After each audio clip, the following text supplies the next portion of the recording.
Olá, sejam todos muito bem-vindos. Vamos iniciar mais um estudo, mais uma reflexão à luz da doutrina espírita. E o tema de hoje está no Livro dos Espíritos, mais especificamente na parte segunda, no capítulo 1, que vai tratar dos espíritos. Aqui nós vamos falar sobre a origem e natureza dos espíritos, mundo normal e primitivo, forma e ubiquidade dos espíritos, perispírito, diferentes ordens de espíritos, vamos falar sobre essa escala.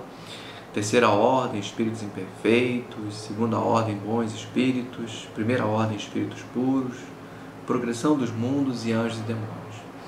Vai ser um overview rápido, tá? Uma passagem sobre o capítulo. Na realidade, em 30 minutos não temos como aprofundar muito, mas pelo menos apresentar os principais conceitos que os espíritos responderam a Kardec sobre essas questões, que de certa forma acabam transitando por uma parte um tanto filosófica também, porque vai responder algumas questões que sempre acompanharam a humanidade em toda a nossa existência, né? De onde viemos, para onde vamos, o que somos, quem somos nós, né? Então, claro que numa perspectiva muito maior, que não é quem somos nós na questão física humana, mas quem somos nós muito além disso, como espíritos. Bem, antes de iniciar o nosso estudo, eu trouxe o livro Justiça Divina para que a gente possa fazer uma leitura breve, rápida, uma prece, nos amenizarmos com o trabalho e começarmos a fazê-lo, estudá-los efetivamente. Bom, eu peguei aqui uma página Espíritos Transviados. Caminham desfalecentes, embuçados na sombra, ainda que o sol resplenda em torno. Sonâmbulos das paixões em que se desgravam, são cativos dos seus próprios reflexos dominantes. Por mais se lhes atrai a atenção para as esferas sublimes, encasulam-se nos interesses inferiores, carcerando-se na terra as antenas da alma. Aferrolhavam o coração no recinto estreito de burras preciosas e sentem-se no esquife como que se refestela em poltronas de ouro. Empenhavam as forças a tiranizarem multidões indefesas, manejando o verbo fácil, e deitam oratória fulgente no barranco em que se lhes guardam os restos, qual se ocupasse os primeiros lugares em tribuna de honra. Aniquilavam recursos, plasmando imagens viciosas em nome do sentimento, e escrevem ou gesticulam na solidão, supondo transmitir emoções enfermiças a legiões de admiradores imaginários. Aprisionavam a mente no egoísmo feroz e tornam a paisagem doméstica a maneira de loucos, envolvendo entes queridos em fluidos tentaculares.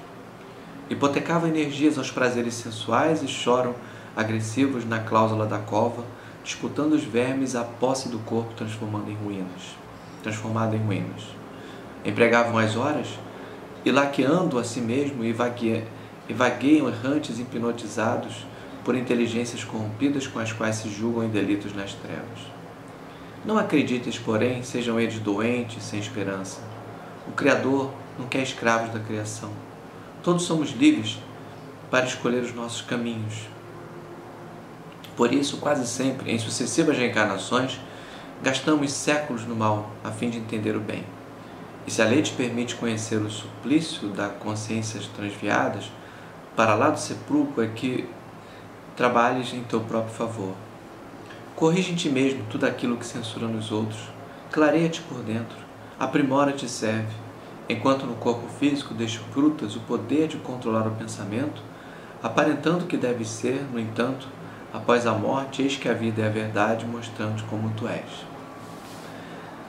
De certa forma, que Emmanuel já faz um pouquinho, mostra um pouquinho que somos nós, né, espíritos de terceira ordem, né, nos preocupando tanto com questões terrestres, quando deveríamos procurar nos aprimorar, procurar buscar luz, procurarmos servir, procurarmos fazer o bem, né?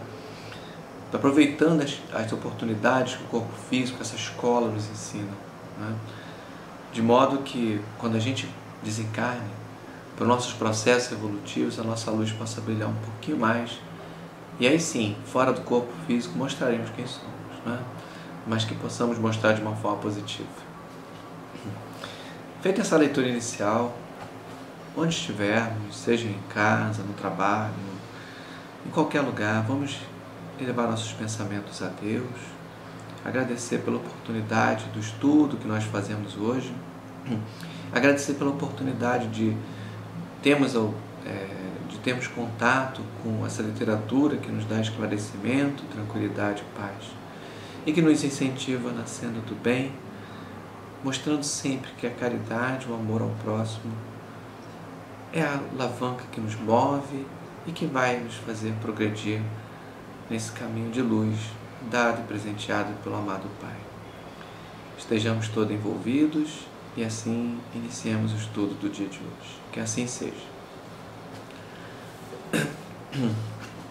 Bom, como eu tinha colocado, o capítulo é dos Espíritos, né?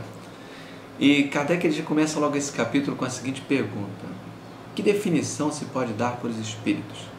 Pode dizer que os Espíritos são seres inteligentes da criação, povoam o universo fora do mundo material. Né? E eles são seres distintos da divindade? Pergunta Kardec. Ou serão simples emanações ou porções dessa? Isso é bastante interessante porque se Deus é a inteligência suprema, poderíamos nós ser parte dessa inteligência? Não, não somos parte. Somos criações de Deus. Assim como nós construímos um artefato, construímos uma máquina e muitas vezes quando nós construímos algo de valor, nós temos uma alegria, uma satisfação de dizer que essa é a minha criação, assim nós somos para Deus. Somos espíritos criados com inteligência, somos criados simples e ignorantes para sendo essa criação de Deus para contribuir com essa harmonia universal, para contribuir com todo esse trabalho maravilhoso que Deus nos ensina, que Deus está sempre criando, que Deus nos mostra, que Deus nos apresenta. E outras perguntas que ele faz, outras perguntas que ele vem na sequência fazendo é o seguinte: mas Deus está sempre criando? Sim, Deus está sempre criando, Deus não para de criar.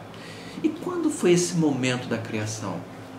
Será que a gente tem condição de saber quando é que demos o nosso primeiro suspiro como espírito? Aí ele coloca aqui a resposta: não, isso seria um mistério. Por sinal, é uma das poucas coisas que a gente lê na literatura espírita e nos vem como resposta mistério. Em algumas outras religiões, com todo o respeito da palavra, para cada coisa, não, isso é mistério, mas a doutrina espírita era muito esclarecedora. Exceto, naturalmente, aquilo que ainda não temos a capacidade, ou então não dá para nós entendermos na condição evolutiva que nós estamos ainda. E aí vem um entendimento. O que nós somos aqui? Nós somos um espírito que está encarnado no corpo para viver uma experiência que não vai nos auxiliar ao progresso. E na condição de encarnados, pela doutrina espírita, chama-me esse corpo, esse espírito, de alma. Então eu tenho a minha alma, que na realidade é o meu espírito encarnado. E quando nasceu esse espírito? Nunca vou saber, não sei. E por que eu não tenho direito a saber disso? Imagina uma criança e os pais. Um exemplo prático que eu dou é um pai que trabalha com uma área bem tecnológica, com uma área muito avançada, e vem um filhinho dele pequeno, um dia acompanhando, uma história aqui apenas para ilustrar, e vem acompanhando esse pai, vai até o trabalho dele e começa a ver maravilhas, muitas delas até escritas em equações, escritas em textos bem complexos, né? Tudo que foge totalmente ao entendimento de uma criança de 5 anos, por exemplo. É assim que somos em relação ao Pai, é assim que somos em relação à criação. Há pouco tempo atrás estávamos ainda de maneira primitiva. A nossa civilização tem o quê? 200 milhões de anos. O nosso planeta tem 4,5 bilhões de anos. O que tinha mais além disso?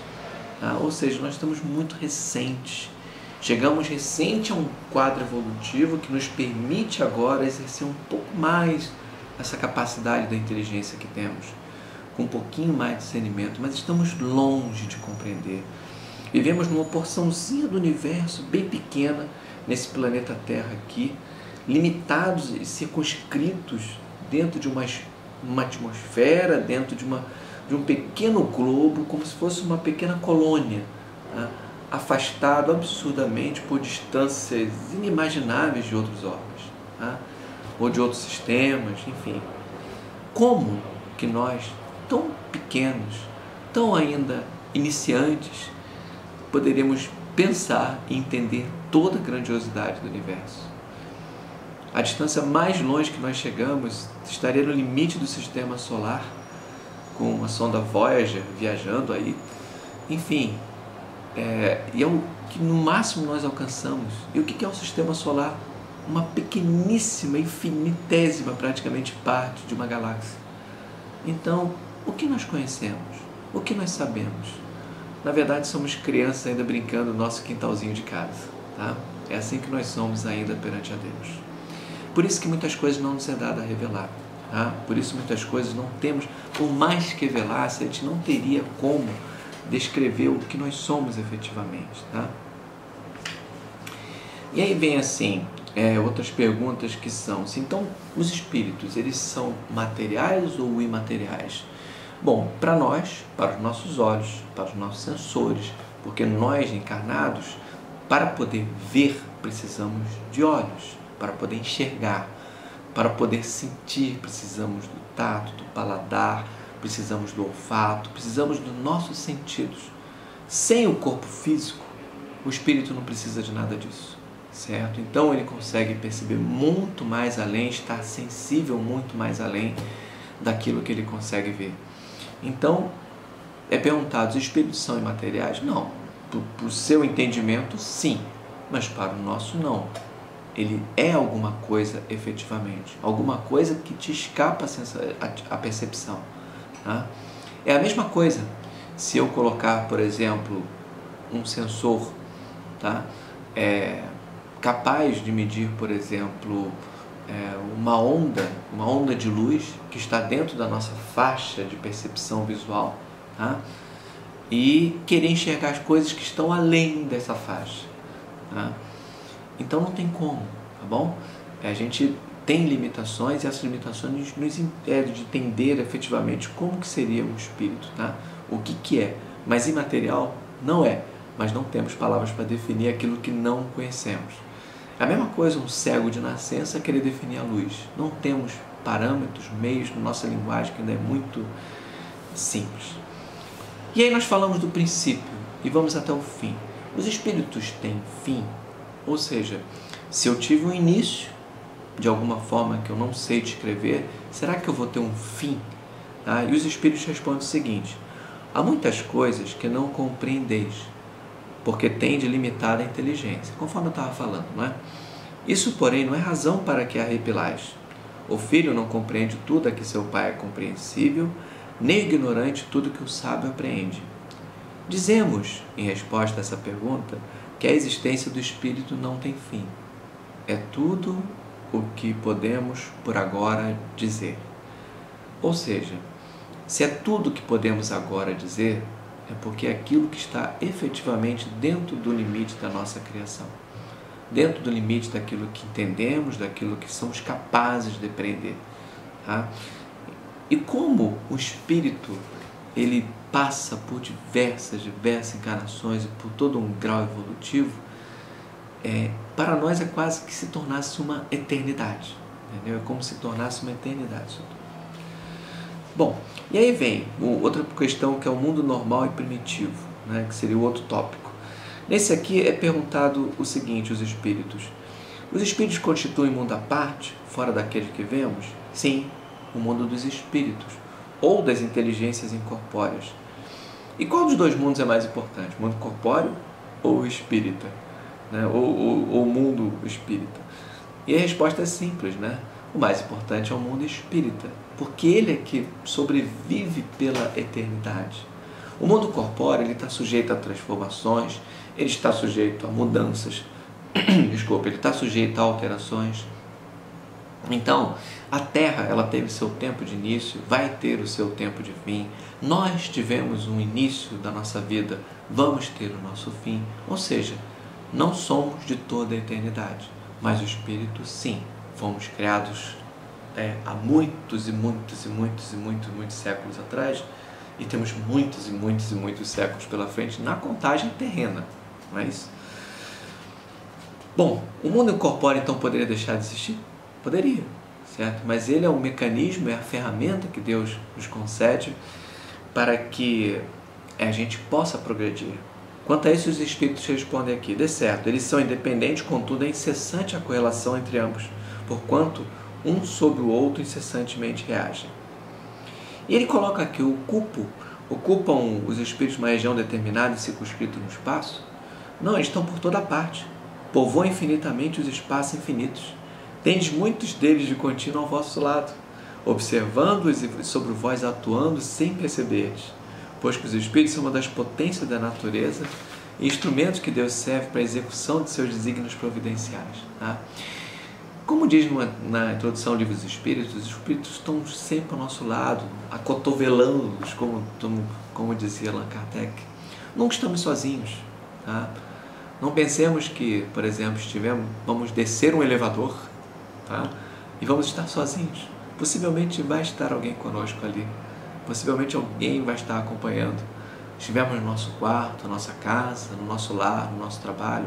Sempre haverá um público, sempre haverá alguém que nos acompanha. Aquele que nos sintoniza conosco, aquele que tem interesse naquilo que fazemos. Ou seja, estamos sempre acompanhados. Nunca estamos sozinhos, tá? E o que nós vemos é o seguinte: não só aqui, como em todo o universo, certo? Há espíritos por toda parte. Noutra questão, ele vem trazer o seguinte para a gente: forma e ubiquidade dos espíritos. Os espíritos têm alguma forma? Será que para nós tem alguma? Enfim, ele tem alguma forma limitada, determinada, constante? Para vós, não. Para nós, sim. O espírito se quiserdes, ele faz uma comparação, uma chama, um clarão, uma centelha etérea, tá? É isso que assim ele define. E tem cor essa chama? Kardec pergunta. Sim, tem cor. E ela pode ir desde no escuro ao brilho, vai do escuro ao brilho do rubi, conforme o espírito é mais ou menos puro. Aí eu vou recorrer um pouquinho ao mecanismo da mediunidade, quando André Luiz justamente nos traz isso, lá no capítulo 4, dizendo que cada um de nós emana luz, cada um de nós emitimos onda e interagimos com o universo que está à nossa volta, com a matéria que está à nossa volta, certo? E cada um de nós, com as nossas condições morais, vamos emitindo essa luz, entendeu? Da forma como nós somos. Se somos espíritos que ainda estamos numa condição ruim, numa condição ainda infeliz, tá? Numa condição da maldade, nossa frequência está lá muito baixa ainda, ainda estamos com uma luz obscurecida. Precisamos fazer brilhar a luz, precisamos elevar nossas condições morais, elevar nossa condição intelectual. Isso vai fazer com que a nossa luz brilhe, tá? Então, desde uma pequena chama que tem pouco alcance, tá? Nós podemos ser capazes de tornar quase um sol. Vamos fazer uma comparação aqui grosseira. E aí vem uma questão, um conceito, que é a questão da ubiquidade dos espíritos. Um espírito pode estar num local e em outro ao mesmo tempo, tá? Não é bem assim. E a comparação que ele faz para a gente, para poder responder, é justamente essa, a da questão de quanto nós brilhamos, tá? Um espírito que tem uma chama ainda, uma luz ainda limitada, essa luz ela pouco vai alcançar. Mas um espírito que tem uma luz muito maior, essa luz ela vai ter um maior alcance.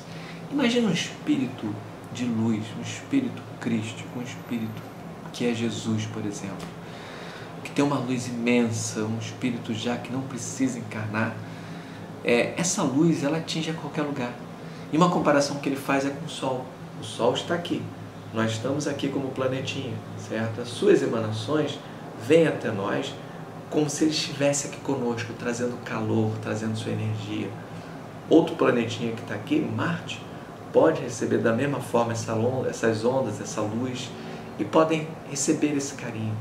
Assim é o Espírito de luz conosco. Aqui está Jesus, certo? Iluminando com toda a sua luz atendendo, chegando a todos que conseguem, que tentam se conectar com Ele, que tentam fazer enfim, que rezam, que pedem, que louvam, que agradecem a Ele por estar conosco. Tá? E as paredes, será que elas oferecem obstáculo para a gente? Como espíritos, né? Não oferece. Claro que há espíritos que estão numa condição inferior, que ainda se julgam ainda encarnados, e essas paredes até podem criar uma limitação. Aí já é uma outra questão. Mas, no geral, o espírito, numa condição em que ele já tem uma percepção, uma consciência do que ele tem que fazer, tá? Do que ele pode fazer, de suas potencialidades, a matéria não vai oferecer, tá bom? E o que seria o perispírito, tá? O perispírito seria o seguinte: nós temos o espírito que vem encarnar em um corpo, certo? Quando nós nascemos, ele vem encarnar um corpo, tá bom? Inicia a vida, tá? Aqui passa a ser alma, tá bom? Mas antes dele encarnar, ele já está próximo do nosso orbe, ele já está próximo desse planetinha, tá bom? E ele recolhe as essências, a matéria, o fluido universal desse planetinha, vai colhendo esses elementos e vai fazendo um entorno desse espírito, tá? Que seria o perispírito, efetivamente, tá bom? Então, o perispírito, tá? Na realidade, seria uma substância vaporosa que envolve, tá? Vaporosa aos nossos olhos, né? Que envolve o espírito. E é tão vaporosa que pode se levar na atmosfera, transportar-se onde queira, tá? E toda vez que o espírito ele vai de um orbe a outro, ele faz uso desses materiais, desses recursos, dessas substâncias de cada planetinha para compor isso que é o seu perispírito. E esse perispírito é moldado, tá? De acordo com as necessidades, para ele servir de modelo para aquele corpinho que vai nascer, tá bom? Algumas coisas eu estou passando um pouco rápido por conta do tempo que nós vamos. Eu disse que era uma leitura bem rápida em cima do capítulo, tá bom? E aí, logo em seguida, Kardec já vem apresentar para a gente a questão das diferentes ordens dos espíritos. Se nós temos, por exemplo, vários espíritos, como é que eles estão divididos? Quais são as classes deles? E aí os espíritos respondem que são diversas classes, tá? Ou seja, são diferentes, tem graus de dependendo do grau de perfeição que tem alcançado. Mas, didaticamente, eles separam em 3 classes, tá? A primeira delas pertencerão à primeira ordem, colocar-se-ão os que atingiram a perfeição máxima, os puros espíritos, da questão 97 do Livro dos Espíritos. Formam a segunda os que chegaram ao meio da escala. O desejo do bem é o que neles predomina. Pertencerão à terceira os que ainda se acham na parte inferior da escala, os espíritos imperfeitos. A ignorância, o desejo do mal, de todas as paixões mais que lhes guarda o progresso, eis o que caracteriza, tá? E aí ele vem traçando essa escala espírita. E o que essa escala espírita diz pra gente? Temos espíritos de terceira ordem, tá bom? Espíritos de segunda ordem e espíritos de primeira ordem. Na terceira e na segunda ordem estão os espíritos que ainda precisam encarnar, ainda precisam fazer uso do corpo físico, tá? Para poder progredir, para ter provas, para poder ter expiações. Ao tanto que nós vamos nos elevando, tá? Dentro da nossa ordem de progresso, e considerando que há vários mundos, diversos mundos, há muitas moradas na casa do meu Pai, as nossas condições evolutivas vão sendo alteradas, as nossas condições físicas vão sendo alteradas. Numa escala de mundos, onde existem mundos primitivos, onde recebem espíritos ainda muito imperfeitos, que nós precisam progredir, a encarnação muitas vezes está muito próximo do selvagem, muito próximo daquilo que é, eu diria, do instinto, tá? E muitas vezes a encarnação é assim, ó, rude, grotesca, ainda muito suscetível a nosso corpo, ainda muito suscetível a alterações, a putrefação, enfim, é um corpo muito limitado, tá? É um corpo muito mais robusto, né? E ao tanto que nós vamos evoluindo, vamos caminhando para mundos de regeneração, mundos mais elevados, tá?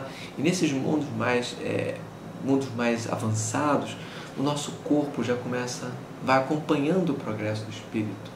Não precisamos mais, dependendo de onde estivermos encarnados, de uma roupagem, de um corpo tão físico, tão bruto assim. Nosso corpo vai começando a ficar mais sutil, até o momento em que a gente chega em mundos superiores, aonde a encarnação é quase que o investimento de uma veste muito sutil, quase que, enfim, já está quase mais próximo de um perispírito, né? Vamos colocar assim, e que é praticamente a desencarnação vira uma transformação. Se nós pegarmos a Revista Espírita de 1858, quando fala, por exemplo, do planeta Júpiter, que é um planeta informado pelos espíritos, ser um planeta muito evoluído, o que nós vamos ver ali é o seguinte, tá?